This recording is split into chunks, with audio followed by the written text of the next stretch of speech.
couple of big signings for Chelsea. What can you tell us? Very big signings, yes, very big signings, and they continue that policy that the club have of trying to recruit the best young players, don't they? We've got Quenda coming in from Sporting. Obviously, he's made a fantastic impact at the club this season, only 17 years old, and then Essugo as well has been really impressive on loan at Las Palmas and clearly caught Chelsea's eye.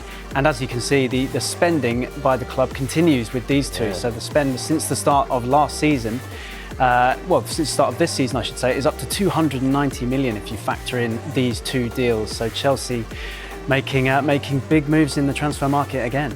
You mentioned youth there as well. Is this another example of Chelsea's clear policy, which is to sign them young?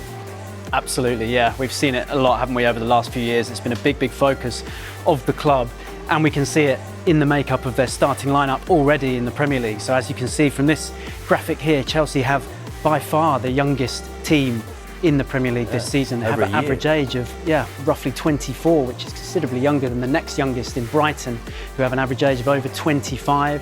At the other end of the scale there, you can see down at the bottom, Fulham, Everton and West Ham.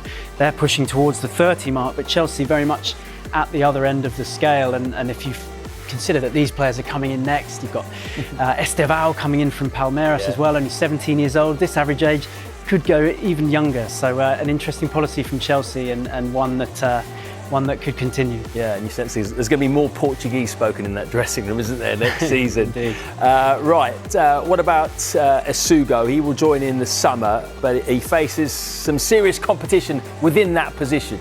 Yeah, a lot of bodies in that midfield now. We've got a graphic here which shows Chelsea's options in the centre of the park, and as you can see, there's a lot of players here for him to come in and compete with. Moises Caicedo and Enzo Fernandez, of course, established as the top two choices there, aren't they? They've played a huge number of minutes in the Premier League this season, both well over 2,000. They've got Romeo Lavia behind them. He's had his injury problems this season.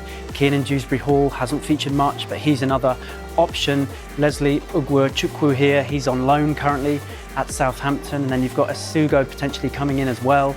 Matis Amugu, he was signed from Saint-Etienne in January, so another huge spend on this position alone, and a lot of competition for Essugo to contend with when he arrives, but another option for Chelsea in the middle of the pitch.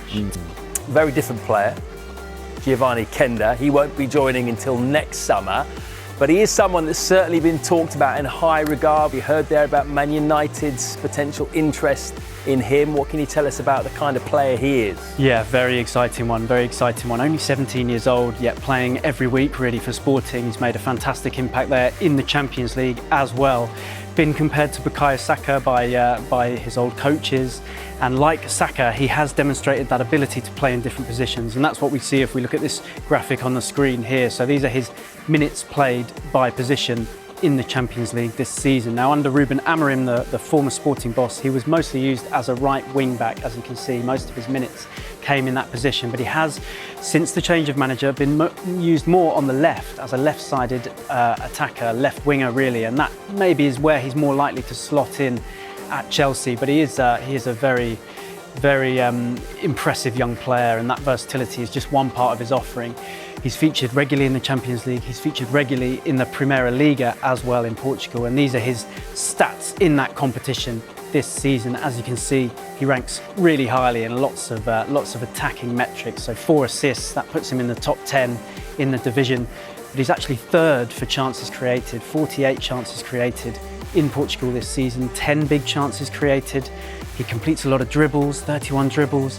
He gets balls into the box through crosses. He's a set piece taker as well as getting those crosses in from open play, and then he gets into the box himself. As you can see, touches in the opposition box, 83. Again, he's pretty high up the rankings there. So when you consider he's doing all this at 17, then you can see why Chelsea is so excited to get him in. Yeah, seems like a coup on paper anyway. Chelsea continue to